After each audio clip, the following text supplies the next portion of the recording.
Hey everyone, and welcome back for another deep dive. Today we are going to be looking at this new Trump administration and all this talk about some pretty big changes coming to education in the US. Yeah, it's a big deal for sure. Huge. And we've got this really in-depth article from the Epoch Times that's just got so much packed into it. I mean, everything from like school choice and like what's actually being taught in the classrooms, and then like even the future of the Department of Education as a whole. Yeah, And then going even further, like higher education accreditation, it's like, it really does cover a lot of ground. yeah, so much. So strap yourselves in, folks, because we are going on a wild ride through the potential future of American education. I think roller coaster is the right metaphor here. Right. Okay, so let's just jump right into it. Let's do it. So Trump, right off the bat, has made it very clear that he wants to give more control over education back to the states. Right. Which is, obviously a huge change from how things have been going. Yep. And he's already tapped Linda McMahon to head up the Department of Education to kind of spearhead all this. Yeah. But before we get into all the potential changes and everything, I'm kind of curious because I always love a good history lesson. So can you maybe just give us a quick refresher on like what the Department of Education even does? Absolutely. So the Department of Education has been around since 1979, actually. Oh, wow. Yeah, Okay. Jimmy Carter founded it, and historically it's been responsible for a few key things, making sure everyone has equal access to education, supporting research, and administering, those big loans and grants for higher education. Gotcha. Okay. So yeah, it sounds like they do a lot. They do. But this article seems to suggest that some folks think it's maybe time for the Department of Education to, maybe slim down a bit or even... Yeah, some people are even saying shut it down completely. Really? Wow. Okay. So is that like a mainstream opinion or is that kind of... It's definitely out there. There are some pretty strong voices advocating for that. For example, Jonathan Butcher, a researcher at the Heritage Foundation, he argues that other agencies could just absorb the functions of the Department of Education. Oh, okay. So just like spread it out. Exactly. And he believes that this would save taxpayers money and give more control to the states. Oh, okay. So that's like the whole let's streamline and give more power to the states argument. Yeah, you got it. Okay. So I'm sure there's people who don't agree with that. Oh, absolutely. There's a lot of pushback. Like who? Well, for example, the American Council on Education, they're known as ACE, they have a different perspective. Okay. They believe that having control over the Department of Education gives whoever's in charge a lot of influence over the policies in schools and universities across the country. Oh, so it's like a power thing. Exactly. They see it as a very powerful tool I see. I see. to shape the educational landscape. That makes sense. Okay, so it's that classic debate about, how much power should the federal government have? That's right. And now it's like impacting what's happening in your kid's school. Right, in your local community. Right. It makes you think like if states had more control, would they actually prioritize the needs of all students, regardless of their background? That's a huge question, and it kind of leads us into another really hot button issue right now, all the culture wars that are happening in classrooms across the country. Oh, yeah, for sure. Trump has promised to cut funding for schools that are teaching things that he considers to be inappropriate content. Right, and that's where things like critical race theory and gender ideology come in. Right, okay. And there's this group called Parents Defending Education. PDE. Yeah, PDE. They've been doing a lot of research, and they've uncovered some pretty shocking examples. Oh, really? Like what? Like a school district in California that's spending over $500,000 on a curriculum all about critical race theory. What? $500,000? Yeah, it's crazy. And then there's this kindergarten program in Vermont that's exploring gender identity with 5-year-olds. And then a school district in Virginia that's actually working with a Chinese organization to develop curriculum. Wow. Okay, so there's definitely some like deep divisions in the country over this stuff. Oh, absolutely. And Wow. the article even points out that some states are going all in on things like, Transgender Day of Visibility, while other states are pushing back hard. Really? Yeah, saying they want to avoid any kind of bias and just stick to, like solid academic standards. Interesting. Okay, so who are some of the like main people speaking out on each side of this whole debate? So on one side, you've got people like Michelle Exner, who works on federal affairs for Parents Defending Education. Okay. And she's arguing that parents are losing trust in schools and that education should be based on merit. Okay. And on the other side, you have folks like Tom Horn, the education commissioner in Arizona. Okay. He's all for taking things like critical race theory and DEI out of schools completely. Oh, wow. Okay, so he's like definitely on the other side. Yeah, he argues that they're causing division and that we should judge people based on their character and merit, not their identity. Hmm. So it sounds like this is a debate that's not going to go away anytime soon. Oh, definitely not. And it has such a huge impact on what's actually being taught in classrooms. Absolutely. And, it's interesting because this whole debate about what should be taught in schools is also really tied to this other big issue that's been gaining a lot of traction lately, school choice. Yeah, absolutely. School choice is a huge part of this conversation. Right, and giving parents more control over where their kids go to school through all these different programs. Exactly. And we're seeing that Senator Bill Cassidy, a Republican from Louisiana, is planning to really push this forward. Yeah, he's a big proponent of school choice. Yeah, and he wants to support the Educational Choice for Children Act, which would basically give tax breaks to people who donate to private school voucher programs. So essentially shifting funding to follow the child.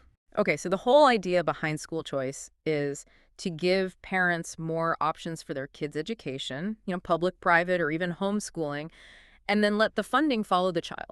Exactly. But I'm assuming there are people who aren't too happy about this. Oh, yeah, there's definitely pushback. The National Education Association, the NEA, the biggest teachers union in the U.S., Right. they're celebrating wins against school choice initiatives in places like Nebraska, Colorado, and Kentucky.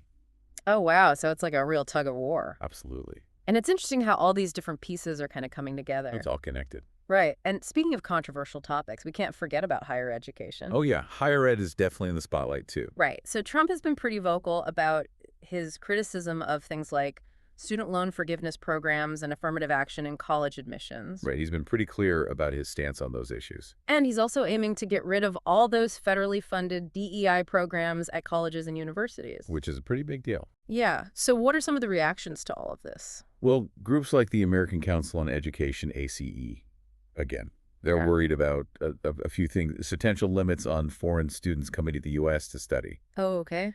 Increased scrutiny of hiring practices related to, diversity, equity, and inclusion. Right.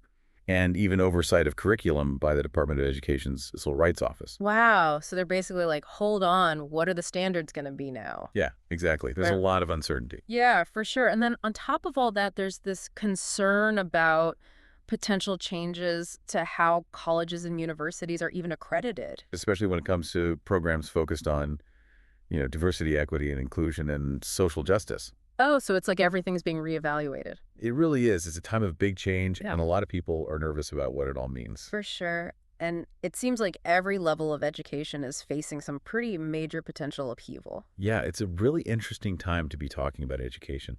And with all this change on the horizon, it seems like we're just at the beginning of a whole bunch of legal battles. Oh, absolutely. The ACLU has already come out and said they plan to fight a lot of the Trump administration's education policies, Really? especially the ones targeting critical race theory and transgender rights. They're ready to take this to court. Wow. And on the flip side, Michelle Exner from Parents Defending Education seems pretty confident that public opinion is on their side when it comes to reforming education and making sure it's objective.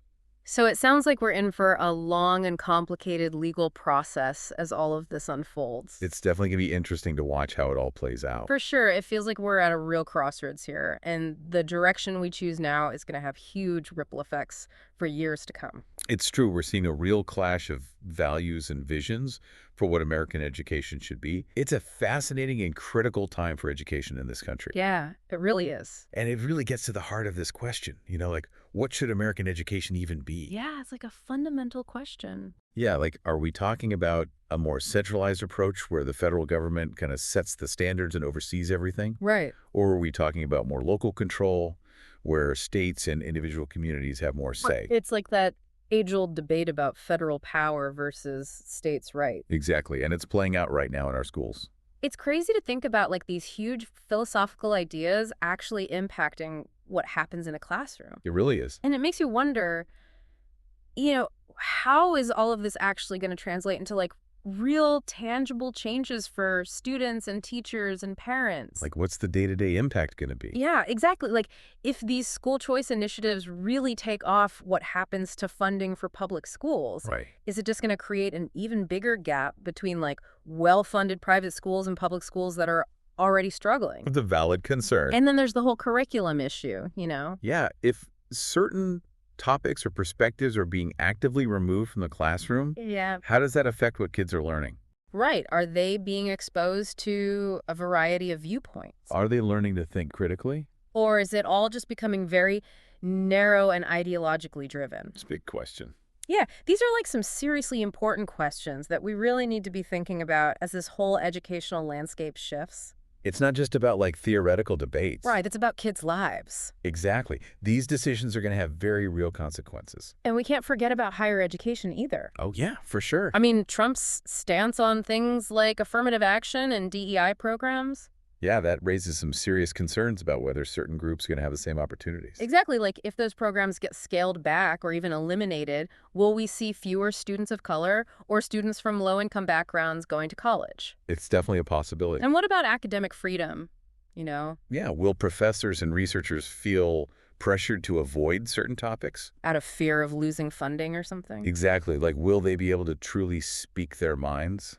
It seems like there's this whole chain reaction of potential consequences. Yeah, and we need to be aware of all of them We have to be willing to have these open and honest conversations. and really examine the impact these policies could have. And we have to remember, education, it's not just about academics. Right? It's about preparing young people to be good citizens, To be informed, to be engaged. to be empathetic. These are values that should go beyond any political ideology. Totally. And as we navigate all of this uncertainty, we have to keep those bigger goals in mind. We need to make sure that our education system is setting kids up for success in the 21st century, no matter who they are or what they believe. That's a tall order. It is, but it's crucial. Absolutely. The future of our country depends on it. And remember, this is a future that we all have a hand in shaping. Yeah. We have to stay informed, ask tough questions, and speak up for policies that support a fair and equitable education system for everyone. So well said. And, as we wrap up this part of our deep dive,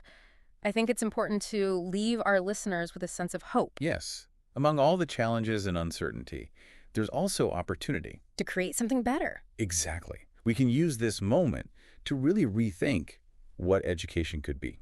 We can build learning environments that are inclusive and engaging and relevant. And we can support our educators and give them the tools they need to help shape the next generation. It's a vision worth fighting for. It is. And it's a reminder that even in the middle of all this political turmoil, We have the power to create a better future. for our kids and for our country. Yeah, I love that focusing on the positive, Yeah. because it can be really easy to get bogged down in all the negative stuff. But yeah, there's always opportunity. There is. And it's not just up to politicians and teachers to figure this out, right? I mean, we all have a role to play. Absolutely. Parents, you are your child's first and most important teacher. You have so much influence. Stay involved, stay informed about what's happening in their schools, and don't be afraid to speak up. All right, advocate for your kids. Exactly. And students, you guys have a voice too. Yeah. Don't be afraid to use it.